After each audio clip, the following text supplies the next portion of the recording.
Hello, my name is Jackson, and I'm going to talk about my trip to the Alps and just do a quick review of how it was with EF Ultimate Break. So I am an EF ambassador. I've been on 2 trips up to this point. If you are looking to book your first trip, you can use the link down in my bio. That'll save you $100, and you can stack that on top of any other deals that are on the website. I'm not getting paid by EF. I'm just doing this to let you know my experiences, the pros and cons, and just kind of go over the itinerary of the Alps trip that I went on, called Hike Europe, the Alps.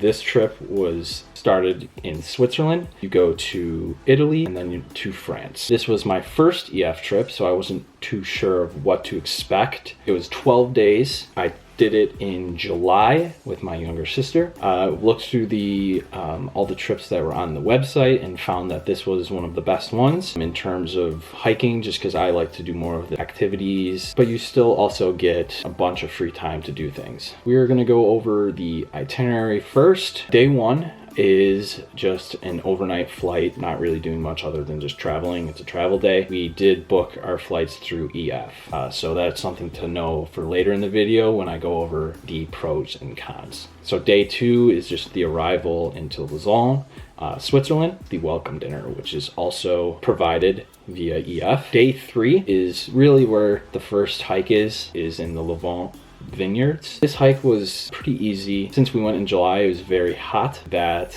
is something to be aware of. I'd say throughout the trip, it's a little bit of a mix of cold at the top of the mountains and very, very warm every time else. So this hike was really nice. It was right around Lake Geneva. In terms of stats of the hike, the distance was about 6.5 to 7 miles, a descent of about 710 feet. There were a couple steep parts, but nothing too difficult. The views were very nice. See out to the lake, see all the vineyards. At the end, ended up at a little town and did a wine tasting. Got about 2-3 different wines. Were able to taste those. They were all pretty good in my opinion. It was already a part of the itinerary. It was no extra. And then after that, we would go to like a little beach next to the lake, and we were able to spend the rest of our time till about 6-7 going in the water, hanging out, doing things like that, doing pretty much whatever we wanted. If you are planning on going in the water at this lake, I will say it is very rocky. That's something to be aware of. A couple people in our group ended up cutting their foot, so if you are planning on doing that, just know that that's a possibility. It's just something to look out for. The next day is where you start getting into like the actual hikes. For day 4, you're in Montreux, and this is where you kind of get into more of a routine where you wake up, you have breakfast, then you meet up with the group, get on the bus, and go to a supermarket, get some snacks and some lunch. Something to be aware of when you are getting lunch, maybe don't pick the sandwiches that have mayo or some condiments on it, just because when you hike, it's hot, the sandwiches kind of spoiled and weren't the best. Just be aware of like what you're going to be bringing up. Another thing I'd say is on these hikes, make sure you're asking the tour guide if there's going to be water refill stations. There usually is on most of the hikes. I believe there were at the top. In some cases there weren't. So we took a train to the top of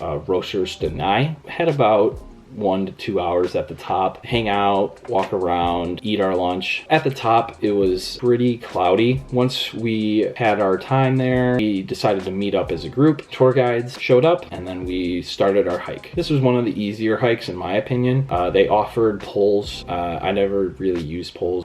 Some other times during this trip, they offered them, but they were at a cost, so that's just something to be aware of. Started hiking down, and the clouds started to go away, of course, which was really awesome. I mean, the views were amazing. Being in good shape so you can experience all the hikes is definitely important. About a 5-mile hike with like a descent of about almost 3,000 feet. It sounds like a lot, but it wasn't too bad. I think we got back at like 3 or 4, which is kind of the trend of this trip. You get back around 3, 4, maybe 5, and then you have got that rest of that day to yourself. So it's a great mix of group stuff and then things that you can do on your free time. We got on the bus and traveled to the Zermatt region of Tosh. That was pretty much our day 4. The next day we'd be going to the Matterhorn, the one that everyone kind of knows Switzerland by. Takes us to day 5. Tash is about a 10-minute train ride from Zermatt. So we woke up, took the train from Tash to Zermatt, went to the supermarket. One thing to be aware of in terms of budgeting, Switzerland's expensive. It's not going to be like that the rest of the trip. Once you get into Italy and France, the prices drop significantly. So we did our shopping, got our stuff. That day was a little cloudy, so we couldn't fully see the Matterhorn. It was still an amazing hike. I'd say probably the second best hike on this trip. You take a gondola to the base of the mountain where you meet your hiking guides, and then start hiking to the base camp to do the actual climbing, which is at about 10,700 feet above sea level. This hike was unreal. I mean, it felt like you were on a different planet. Didn't feel real. Once we got to the top, unfortunately it was very cloudy, so we actually couldn't see the top of the mountain. Still just unbelievable that we had made it to the top. You have about an hour to hour and a half up at the top. Relax for a little bit. This was a good refresher for going back down. By the time we got to the bottom, of course, all the clouds dissipated and you could actually see the mountain. Got some pretty cool pictures. It was a really, really great hike. We were able to go then and have some dinner. In Zermatt, there's tons of options, so don't even worry about it. We decided to stay in Zermatt, get a ticket that can take you back and forth pretty much twice, I believe, so you can use that for that day and the day after when you are staying. So we stayed a little bit longer, went to a place called Little Bar, very cool bar, fit pretty much our whole group, and that was probably all it would fit, which was really cool. We stayed there, drank a little bit, had some fun, and then went back and got some sleep. After day 5 is where you kind of get a break day, where you still kind of have to hike. Day 6, we go to a lunch place that is a very great viewpoint of the Matterhorn. You had 2 options. One was fondue, and then the other one was like a hash brown with like an egg and bacon. That was what we decided to go with. It was actually really good. Then on the way back after the lunch, you walked back, which was almost all downhill, and it was pretty steep. So for a rest day, you did do a decent amount of walking. This meal was actually brought up by our tour guide, so this was an extra, so you did have to pay for this. At the end of it, you go into this like gorge area, which is really random in my opinion, because I didn't think there would be a gorge right in the middle, like near the city. It was this really cool park. I think the entrance fee was included in that lunch. Nothing too crazy. It made it worth the cost. Once you finish that, you kind of pretty much have that free day to yourself. That day, we were already pretty exhausted. We didn't spend too long in Zermatt that day, maybe another hour or 2 there, and then we took the train back to Tash. When we got back, I think I went to like a little lagoon area. I went in the water. It was very, very cold because it was like glacier water. And then kind of went back to the hotel and went into the spa area. They had a nice hot tub. They had a steam room and a sauna. So that was actually pretty nice. And we all kind of met up there and hung out with our group for a while. So we kind of took that as a relaxed day. So the next day, day 7, we are traveling to Aosta, which is in Italy. To do that, you take a decently long bus ride, and then you get to an unbelievable border crossing. It's like in the middle of the mountains. You have all this beautiful scenery. You stop to go to a St. Bernard museum, and you get to see some St. Bernards, and then just walk through the museum. Get to actually walk the border by foot, go from Switzerland to Italy by foot. We made it to Aosta, which was probably another 45-hour drive. We did a little city tour of Aosta, got to our hotel, changed, and then met back up with our group, go back into town. Got to eat some really good gelato, all of the Italian food that you'd want. I mean, pasta, pizza, you name it, we had it, and it was all amazing. The prices dropped significantly from Switzerland. We went out that night, got some more drinks, hung out, talked, did all that. So the next day was another hiking day, doing a hike in the Gran Paradiso. Compared to all the other hikes, was was different in a sense that it was more through forest. We got really good weather in terms of how hot it was, and it was a little sunny, and towards the end it got really cloudy. It was about a 7.5 mile hike. This one was pretty difficult. Not the most difficult on the trip, but it was straight up the whole time. Not too bad. I mean, I would bring more bug spray for this one too. Other than that, it was actually a pretty nice hike on the way up. And then at the top, there is a spot to fill up your water. You get back down and go back to Austa. We actually did another one of the events set up by our tour director on the tour, so we had to pay for this, which was a wine tasting and tour, which is actually really cool because it wasn't just a wine tasting. You got to actually see how they made the wine and did all that. We got to taste, I want to say 6 or 7 wines after. They were all actually pretty good, a mixture of reds and whites. I thought it was worth it, so both of the extra parts added to that trip by the tour director were worth it for sure. And then we took the bus back, went into the town again, and we actually ended up drinking again that night. I guess if you want to have some liquid IV with you, if you're planning on drinking a lot, it's actually very helpful for waking up the next day and feeling good. That was our last day in Italy. Now we took the bus to Chamonix, which honestly was probably the most beautiful place on this trip. This is day 9. We made it there, and then as soon as we got there, there was an optional whitewater rafting part of our tour. And when we got there, we were split into groups. The first group got to go right to the whitewater rafting. The other half, which I was in, got to explore the city for a little bit, walk around, see where we were, and then we got to meet back up and do the whitewater rafting. They have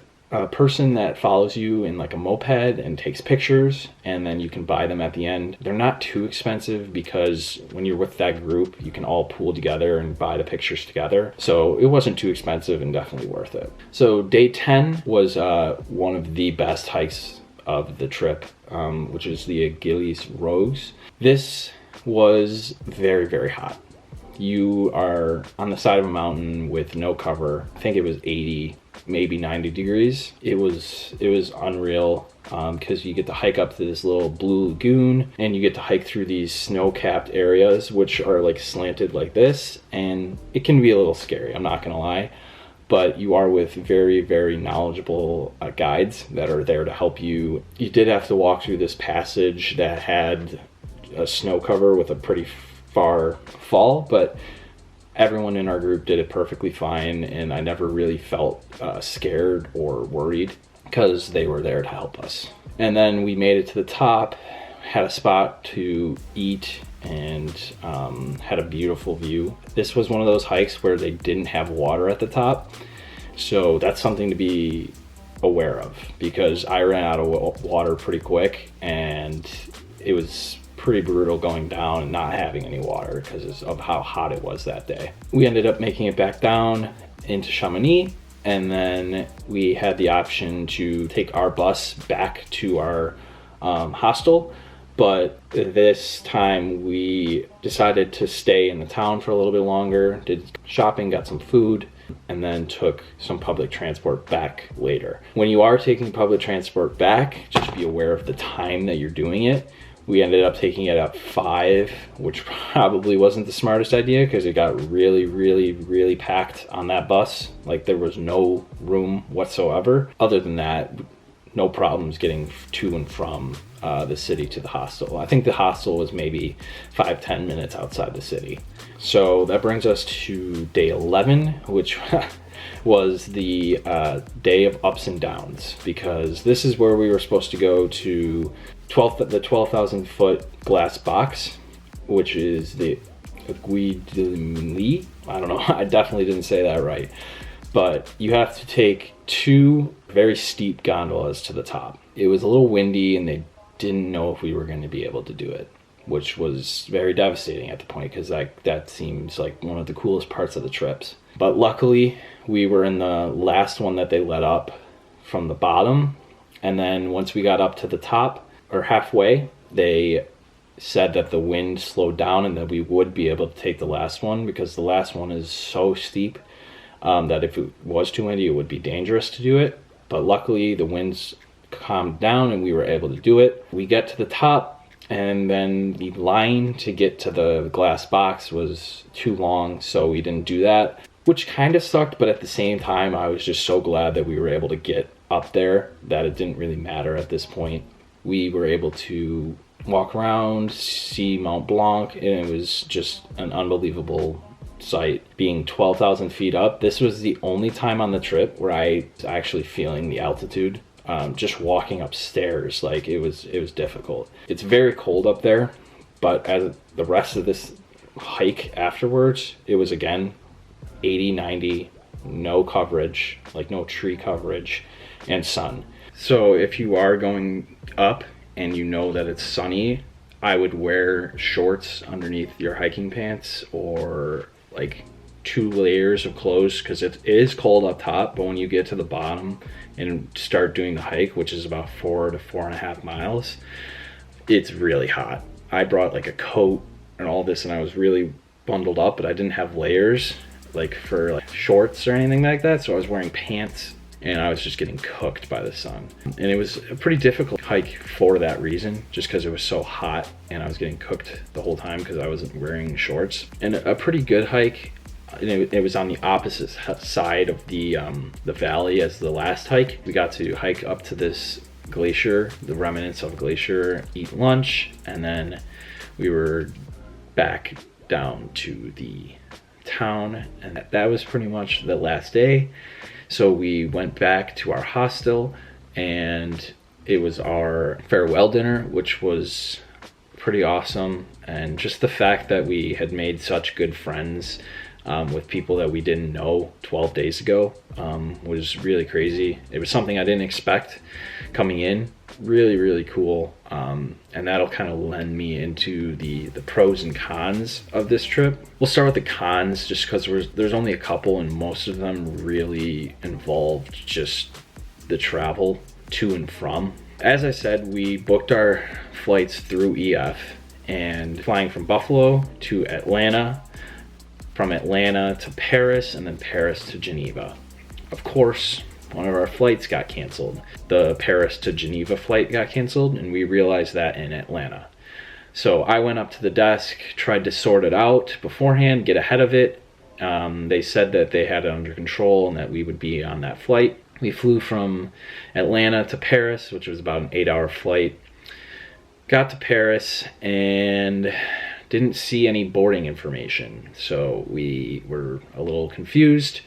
So we went to the desk, and I started talking to the lady at the desk, trying to figure out if we could get that information. And she said that we were written down and not put into the system, so we weren't actually on that flight, and the flight was full, which was pretty frustrating. So I was like, okay, when's the next flight going from Paris to Geneva? And keep in mind, this was like an hour flight, so it was pretty short.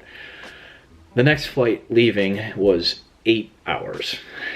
So we got stuck in the Paris airport for 8 hours, which was unfortunate. Also, leaving from Atlanta, they checked my bag.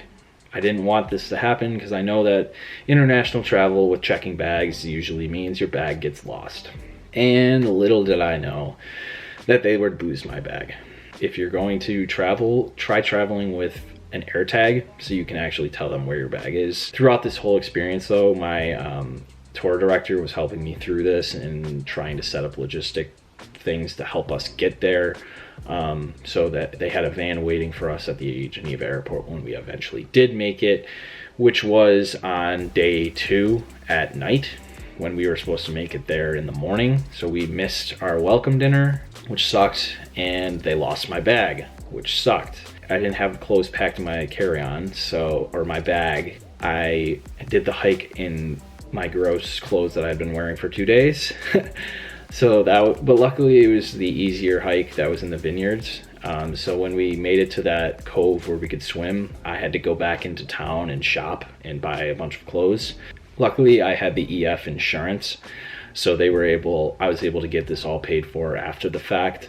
I got reimbursed, so I had to buy a bunch of new clothes and hiking boots because I didn't know when my bag would come back. And this is why I'm saying you should get the AirTag, so they can actually know, so you don't have to buy too much. Like I said, my tour director was very helpful in getting my bag back. I mean, there's nothing really that EF could have done different. It's just maybe not as many stops in between. So if you are deciding between if you want to book your own flights or use them, just know that when you use them, sometimes there are a lot of stops in between. Over to the pros. So there are a ton of pros. I mean, I wasn't sure what to expect doing group travel and not knowing any of these people. And right when you get there, everyone was so nice. Everyone all has the same type of, I wouldn't say personality, but same type of interest, and getting along with everybody was just so easy. Literally the first 2 days that we were there, we were already all friends. Everybody was hanging out, doing things together, and it was just so much fun. I would also say another big pro is the mix of planned activities and free time. It was a great mix. I mean, I didn't want to have too much free time, but I definitely wanted to have some, and the mix was perfect. Having the hikes in the morning and then coming back to the city and having time to walk around and have free time was just awesome. I feel like the itinerary worked perfect. Travel between places wasn't too long, and the hikes were all awesome. I didn't really have one that I was like, why are we doing this?